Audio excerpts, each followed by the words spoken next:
शक्शन की जय हो। मामा फकत मामा शकुनी की, मामा शकुनी की।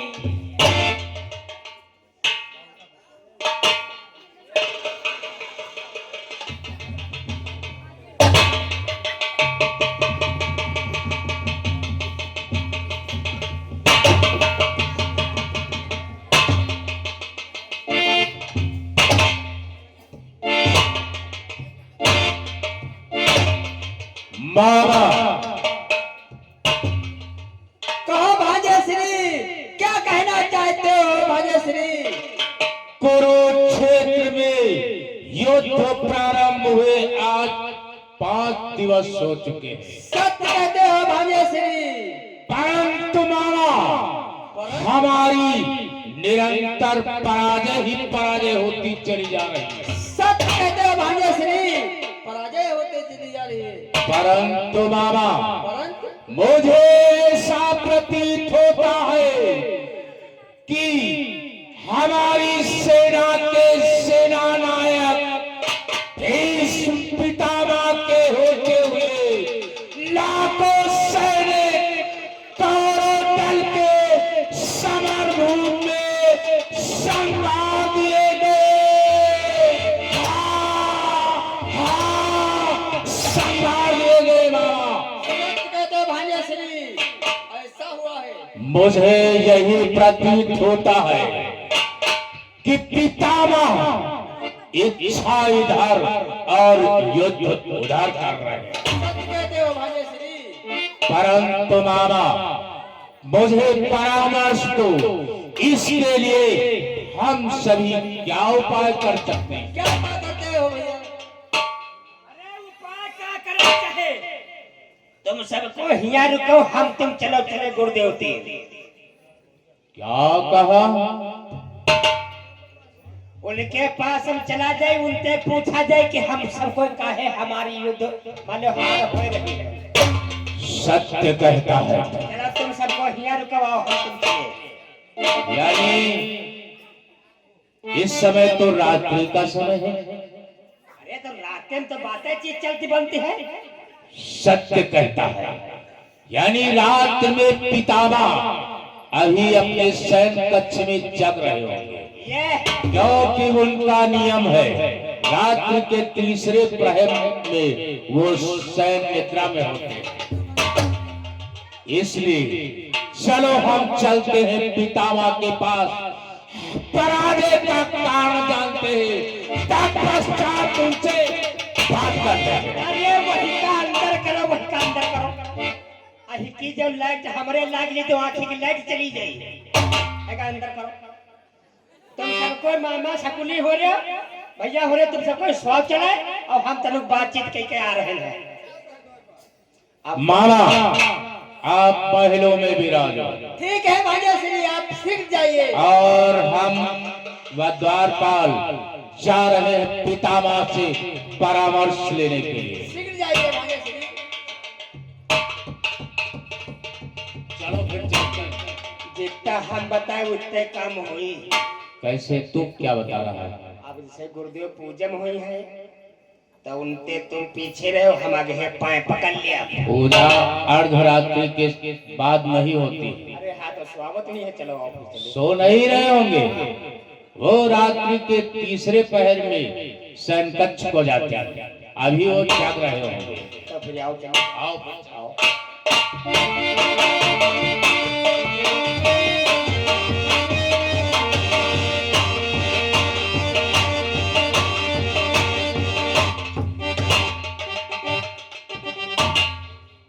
ये तो दरवाजा बंद है पहले वाला। तो फिर क्या करेगा? वापस चलेगा?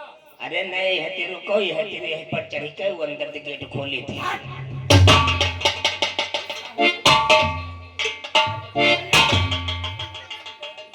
अंदर क्या कोई चोरी करने जाना है?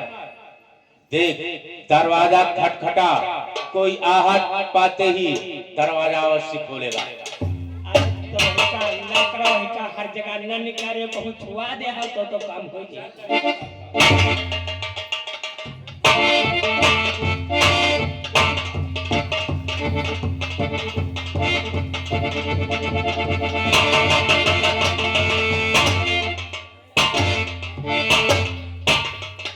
पितामह के चरण कमलों में दुर्योधन का नमन स्वीकार।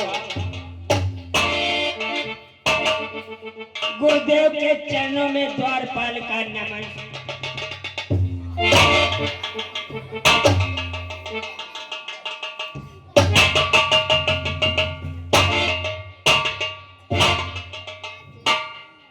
दुर्योधन, कहो हमारे दरबार में अथवा हमारे कक्ष में इस समय रात्रि के बेला में आगमन होने का कारण क्या है दुर्योधन?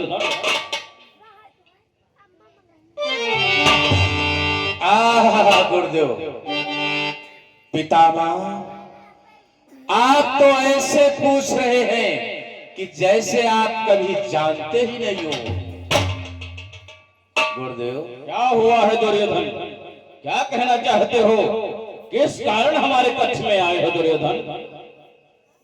पितामह, सब कुछ जानते हुए फिर भी अनजान लोगों की तरह मुझसे व्यवहार कर रहे हैं।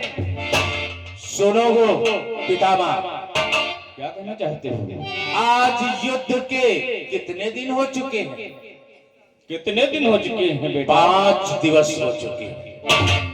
परंतु गुरुदेव, अरे लाखों सैनिक संघारे गए, गुरुवर कुछ चाल तुम्हारी है।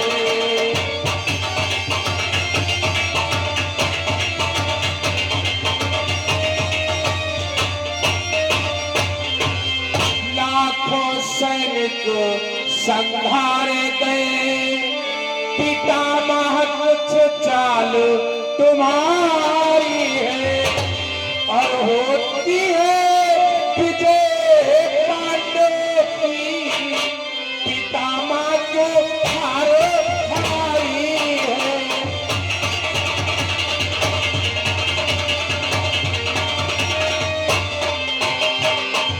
होती है विजय पांडव, पितामह को हार हमारी है।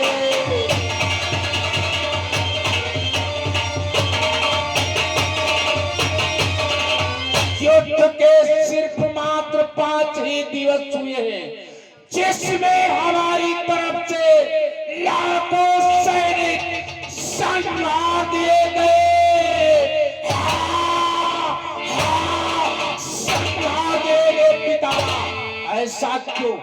मुझे यही प्रतीत होता है आप पक्षपात का युद्ध हमारे साथ कर रहे हैं। नहीं दुर्योधन, मैं तो कभी पक्षपात की लड़ाई नहीं लड़ता हूँ, और फिर भी तुमसे पक्षपात करने की बात कर रहे हो। मैं तो पक्षपात नहीं करता हूँ। आज युद्ध के 5 दिवस हो गए हैं और कहते हो तुम हमसे भेदभाव रखते हो, पांडवों की तरफ पक्षपात करते हो। नहीं दुर्योधन, तुम चिंता ना करो, हमारे पास इसका भी उपाय है दुर्योधन। तो फिर तत्काल उस उपाय का प्रयोग करो, अन्यथा दुर्योधन के समस्त सैनिक संहार दिए जाएंगे। हाँ पितामह, संहार दिए जाएंगे। दुर्योधन, तुम आज हमारे कक्ष में आए हो और इस प्रकार की बात करते हो, तो ये भी पितामह प्रतिज्ञा करता है। प्रतिज्ञा? हाँ। कैसी प्रतिज्ञा? सुनो ध्यान देकर दुर्योधन, कि ये भीष्म प्रतिज्ञा करता है, ये कभी न खाई जाएगा। दुर्योधन, ये भीष्म प्रतिज्ञा करता है, कभी न खाली जाएगा, और कल कुरुक्षेत्र में दुर्योधन एक पांडव मारा जाए।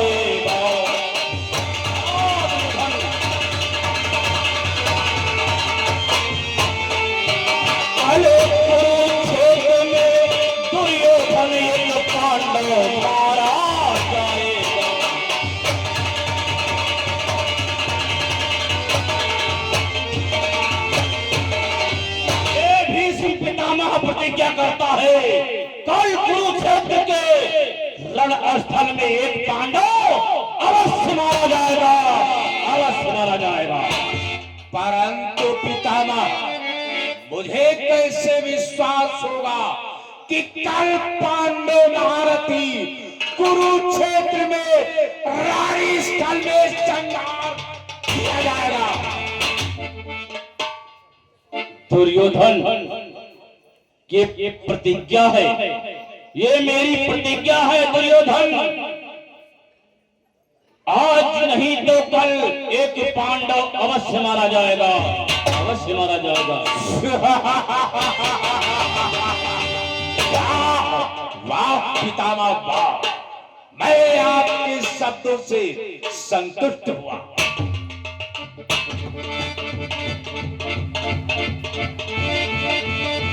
परंतु पितामह, एक बात और आपसे कहना चाहता हूं। और क्या कहना चाहते हो दुर्योधन? एक पांडव, अरे जिसके दल ने करोड़ों दल के हजारों सैनिक संहार दिए, उनमें से एक महारथी का संहार होने से एक दुर्योधन संतुष्ट नहीं होगा, नहीं होगा, नहीं होगा। इसलिए पितामह, मैं आपसे एक बात कहना चाहता हूं। क्या कहना चाहते हो? पांडव दल महारथी संहार के साथ साथ विजय श्री मेरे हाथ लगनी चाहिए।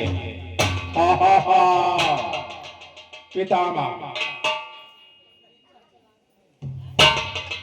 विजय तो अवश्य होगी बेटा दुर्योधन। तुम्हें नहीं मालूम है बेटा दुर्योधन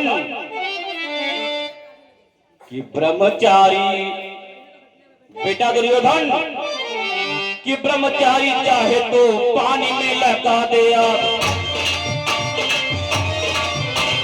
ब्रह्मचारी चाहे तो पानी में लगा दे, ब्रह्मचारी चाहे तो आकाश को,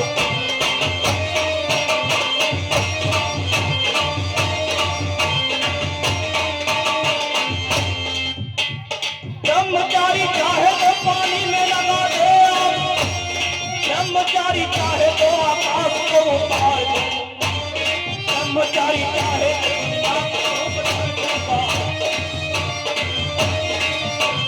ब्रह्मचारी चाहे तो पानी में लगा देगा,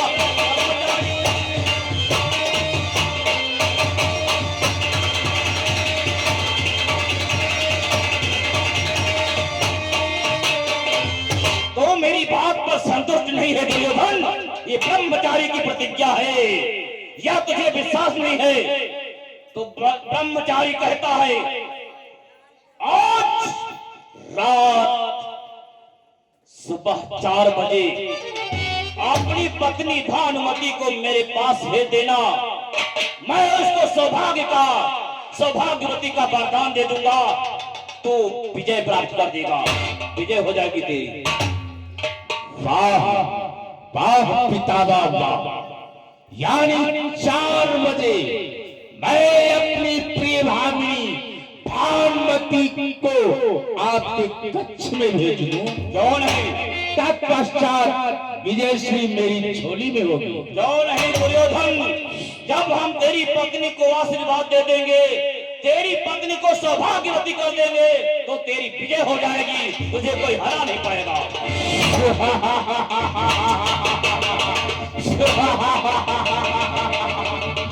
वाह पितामह वाह, मैं आपके शब्दों से प्रभावित हुआ। मैं चलता हूँ, प्रातः होते ही अर्थात रात्रि के अंतिम प्रहर में मेरी प्रिय भावनी भानुमति आपके श्री चरणों में होगी। मेरा प्रणाम स्वीकार। कल्याण हो, सफलता प्राप्त हो दुर्योधन।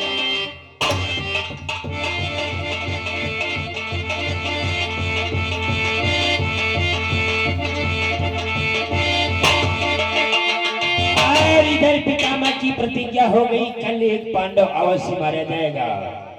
और इधर सीट में देखेंगे हस्तिनापुर में पांडव का दरबार लगा है, महाराज धर्मराज, भीम, अर्जुन, नकुल सहदेव और भगवान श्री कृष्ण विराट दरबार में उपस्थित है। आप लोग स्क्रीन के माध्यम से देखेंगे। अरे ये बूढ़ा जुल्फी कटाए लो, अरे ये बूढ़ा जुल्फी कटाए लो, फिर ना आए है जमाने।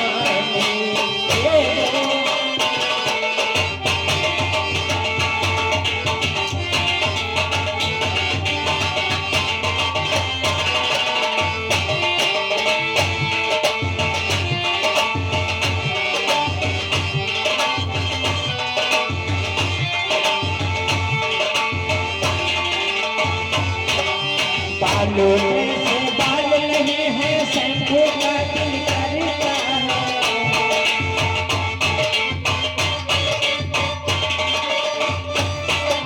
बालों में से बाल नहीं है, शंखों का दिल करता है। एक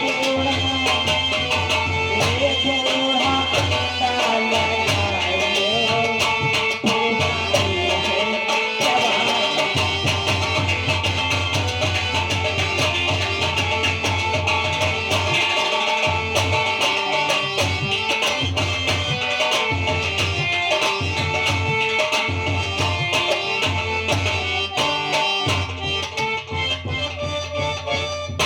भगवान द्वारकाधीश कन्हैया की, भगवान द्वारकाधीश कन्हैया की, महाराज धर्मराज की, भैया भीम की, भैया अर्जुन की, भैया नकुल सहदेव की जय हो। भगवान द्वारकाधीश की जय।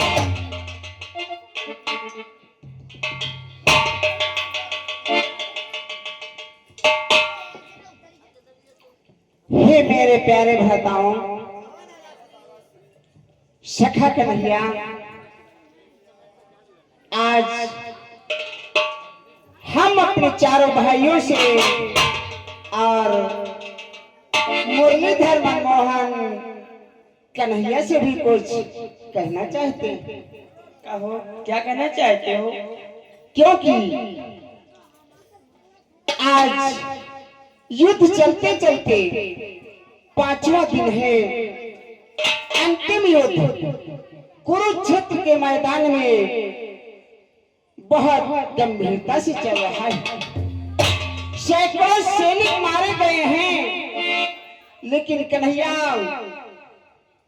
भीष्म ने ऐसी प्रतिज्ञा किया है, तो उस प्रतिज्ञा में यदि मेरी हार हो गई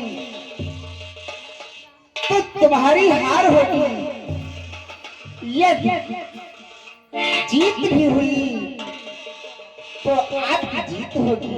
हे कन्हैया, कहो धर्मराज। और उसे कुरुक्षेत्र के युद्ध दिवस यदि होगी हार हमारी तो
किया है कि कल के युद्ध में हम पांचों भाइयों में से एक पांडव का अंत करना चाहते हैं। सत्य कहते धर्मराज। इसलिए उस कुरुक्षेत्र का यह युद्ध अंतिम युद्ध है। दादाश्री, भ्रात भीम, बोलो क्या कहना चाहते हो? अगर गुरु बाबा ने प्रतिज्ञा कर ही ली है तो जानते हो भ्रात, बोलो भैया भीम। अर्जुन और नकुल सहदेव, आप सब लोग सुनो मेरी बात को। जानते हो भ्राताओ, और कल के इस तल में भ्राताओ नहीं कोई लड़े।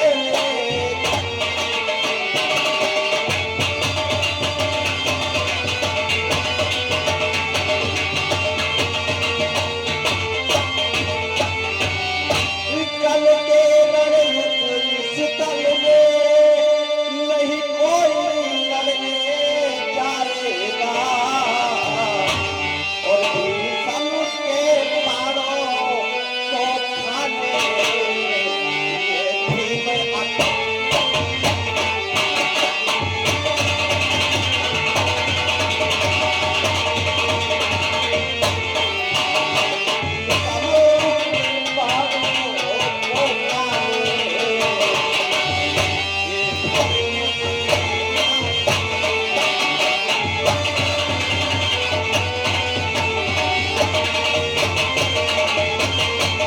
दादाश्री, आप शांत बैठो, और अर्जुन भैया आप भी शांत बैठो, नकुल और सहदेव आप भी शांत बैठो।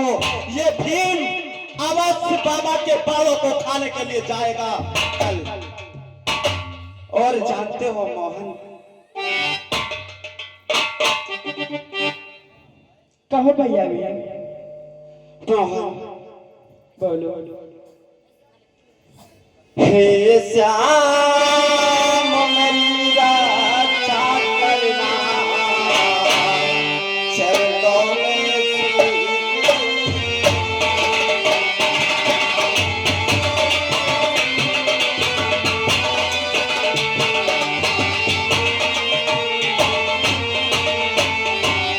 हे श्याम मेरी रक्षा करना, चरणों में मेरे ही सहारे नाव चली, ये सत्य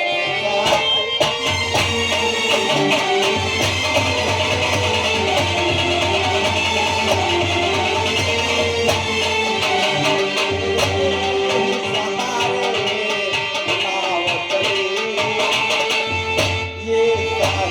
सत्य बतला।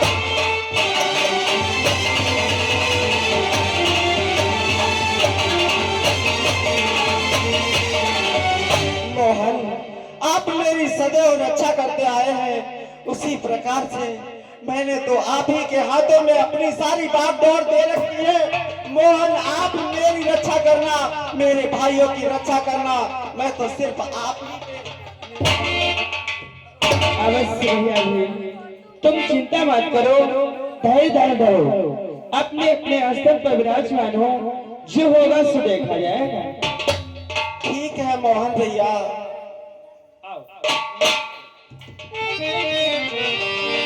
अरे मोहन, मैंने तो सारा जीवन तुम्हारे चरणों में सौंप दिया है, और मैंने सौंप दिया सब चरणों में। हे कन्हैया, मैंने सौंप दिया सब चरणों में, सब भार तुम्हारे चरणों में।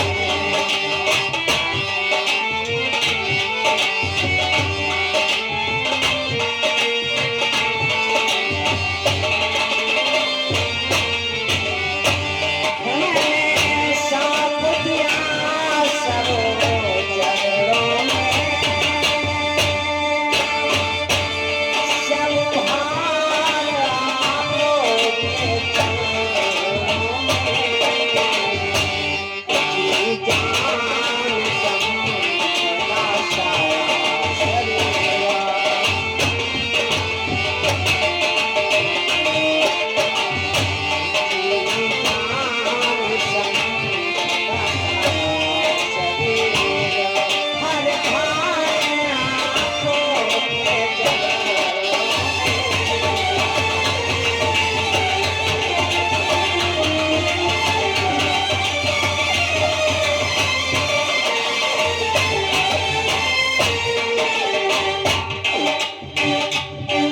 तुम बैठो, कोई बात बिगड़ नहीं, कोई टेंशन वाली बात नहीं है, तुम बैठो, जो कुछ हो हम पहले खुद निकल ले आएंगे।